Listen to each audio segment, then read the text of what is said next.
Hey Grim, do you know what time it is? What time is it, Skinner? It's time for the man himself, the daddy with the exotics. Ah, the Sir. senile old geezer that we have to go and track down. Yeah, buddy. Alright, what are your bets? I'm placing mine on Nessus. Well, see, he was on EDZ last week, right? Yes. He was Tower before that. Yes. I think he might be somewhere in Europa. Oh, Skinner. I agree with you. He's either here or he's back up at the tower again. Yeah? Yeah, he's not up here.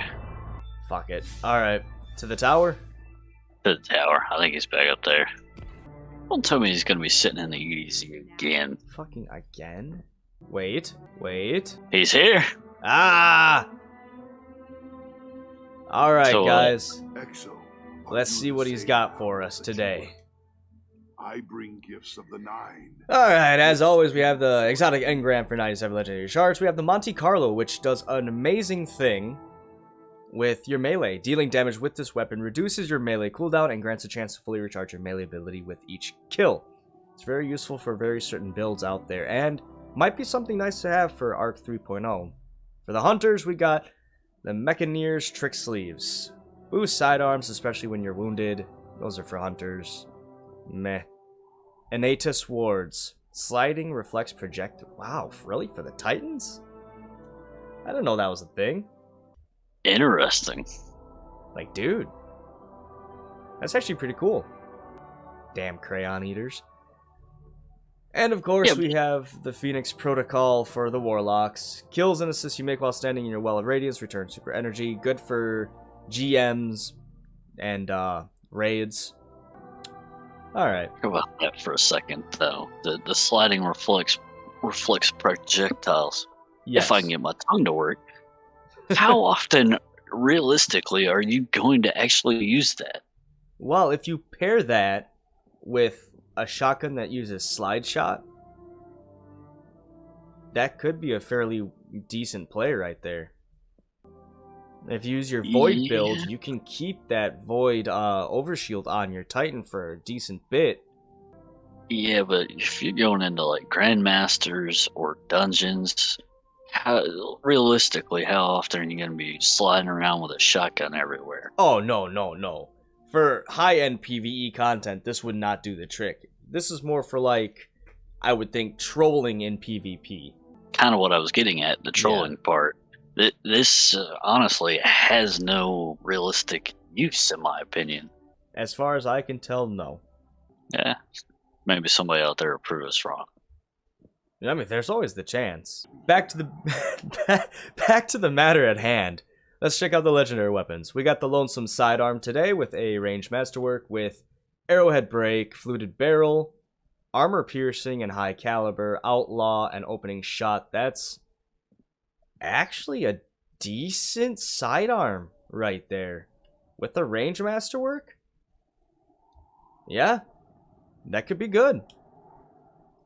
7 Serif Carbine. I know this is a very well appreciated auto rifle. It's coming with a stability masterwork, which is nice for that anti-flinch. We have Arrowhead Break, Hammer Forge Rifling, Armor Piercing rounds, and High Caliber rounds.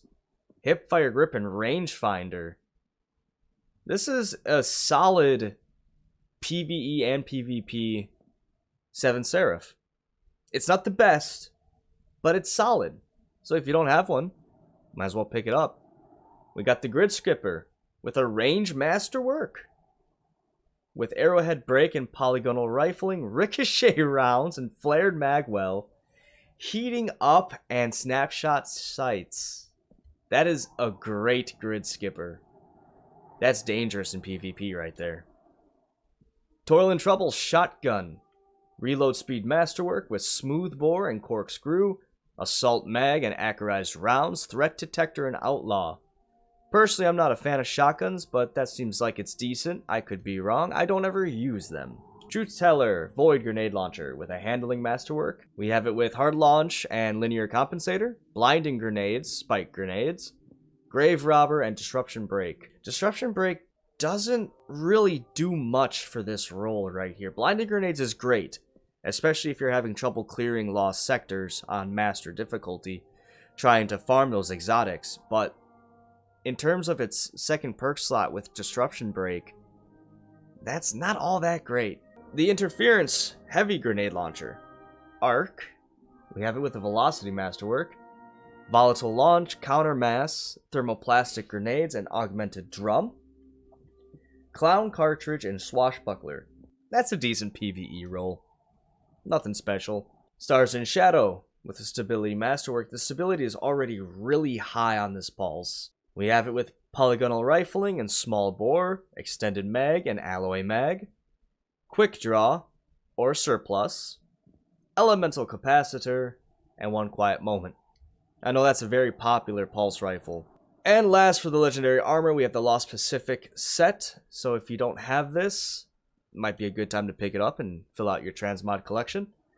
These are just the stats on Warlock characters, so I apologize to you Hunters and Titans out there, but I don't ever play those characters, so I apologize.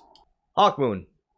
We have it with Fluted Barrel and Alloy Mag, Snapshot, and Textured Grip. That's not half bad. The handling on it is fantastic, stability is decent, range is decent, impact is good. If you don't have a Hawkmoon, there are worse rolls that you could pick. This one's not that bad. And of course the DMT that I just picked up is a full bore with flared mag well, 4th times the charm, and short action stock. Now, the reason why you want to get a DMT with 4th times the charm is because of the intrinsic trait Cranial Spike. Chaining precision hits grants bonus damage and quickens reload speed. With 4 times the charm, rapidly landing precision hits will return 2 rounds to the magazine. You keep getting those precision hits. If you can keep lining up those shots in PvP, you will decimate any rush with that reload speed that you'll get. Especially if you're a Warlock running Ophidian aspects. The handling and the reload on this weapon is going to be off the charts. And lastly, if you do not have the Xenology Exotic Quest, go ahead and pick it up from Xur. It takes about an hour to 2 hours in Gambit and Crucible to complete the 21. Or you can just suffer through 21 Vanguard missions. Alright guys, that's going to be it for me. Skinnerd, you have anything to say about Xur's haul today? It's crispy, but it could be better. Well said. I agree. It's crispy, but it could be better. It's not disappointing, but it's not like, wow, this was some good shit today. Yeah, I honestly would have preferred to see Hawkmoon a little bit better. Because like you said, it's not that bad, but it's not that great either. It's kind of mid. Yeah. I'd say... And I've actually been wanting to pick up a Hawkmoon, so... Oh, you and Dodge Boy both. Yeah, but I'm not going to waste it on this one. This one, it just ain't worth it to me. Yeah. Let's see what he offers next week for Hawkmoon. Alright. Well, there you have it. Skinner drops the mic, and I've done had enough of Xur's shit. Hope you guys enjoyed the video, and I'll see you guys next time. Remember to like, subscribe, and comment if you enjoyed, and I'll see you in the next one. Later.